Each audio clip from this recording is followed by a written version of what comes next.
ঘুমিয়ে পড়লেন। এমন সময় ঘুমিয়ে যখন পড়লেন, ঘুমটা ভেঙে রেখে ফজরের সময় হয়ে গেল, করে হাত এলো না, আল্লাহ দরবার থেকে কোনো সাহায্য এলো না।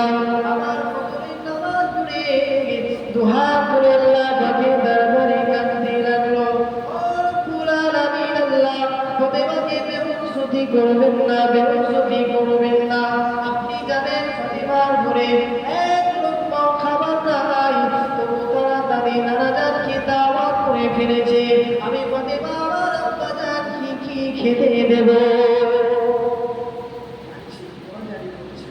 ফজর হয়ে গেল, সকালে রাসূল পাক সাল্লাল্লাহু আলাইহি ওয়াসাল্লাম তিনি তশরিফ রাখবেন আম্মাজান ফাতিমার বাড়ি।